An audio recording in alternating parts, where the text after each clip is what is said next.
How do you make yourself eat right?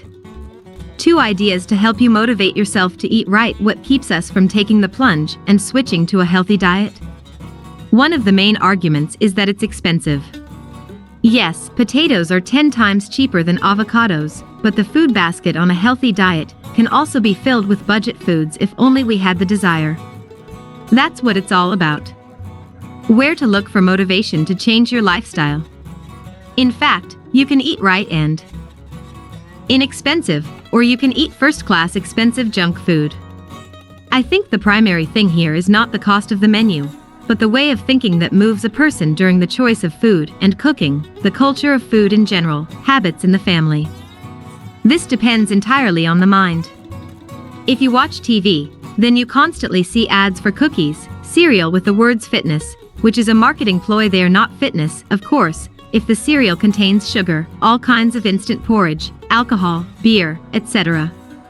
An omnivorous person believes these advertisements. He is omnivorous in any way, informationally, politically. Such a person is easily programmed by the producers of products and other goods, in particular, medicines.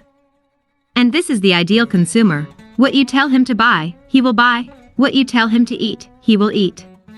It turns out that it does not depend on the purse, but on our worldview. And vice versa, the more conscious a person is in his thinking, the more responsibility he has for his actions, for his past, present and future. Through nutrition and training, we come to a pronounced consciousness, and as a consequence, our key beliefs that guide our lives as a whole change. So, what thoughts will help create the right motivation? If you're not happy with every bit of it, you need to change something. Let's say that in any unpleasant situation in life, you look for someone to blame, and you find one, and you say, it happened because of the government, or the weather, or where I live, my boss, my wife, my friends, my classmates, etc., etc. In short, everyone around you is to blame except you. Or, for example, you're constantly dissatisfied with yourself, your situation, your income, your living conditions. So it's time to change something. It's the same in terms of food. You've chosen what you're going to eat now. Enjoy every bite. If you regret it later, don't eat it. But if you do eat it, rejoice. Guilt is not constructive. So take a constructive approach to your life, which is to be happy with every bite we have on our plate, or eat something else. And the same can be applied to the rest of our daily life. If we are not happy with what is happening to us, it is a sure sign that something needs to change, and as soon as possible. In my case, it was food from a well-known fast food chain. I couldn't go without it.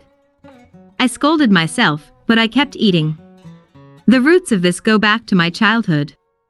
When I was little, a restaurant like this was something special to us. The first one opened just as I was going to school. And once a year, at the end of the school year, my parents would take me to this cafe as a reward for my good studies. The reward pattern became so entrenched that when I wanted to experience some positive emotions in my adult life, I went and ate that, of course, unhealthy food.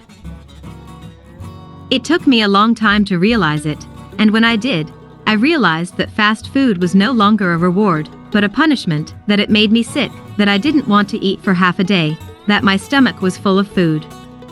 And it's time for it to stop. The lack of a constructive approach can lead to very negative, undesirable consequences, including for the individual. First and foremost, it is constant self-hatred, which is scarier than junk food, because the food will be digested, and exited, but the self-hatred will remain. For me, food has become the epitome of self-love.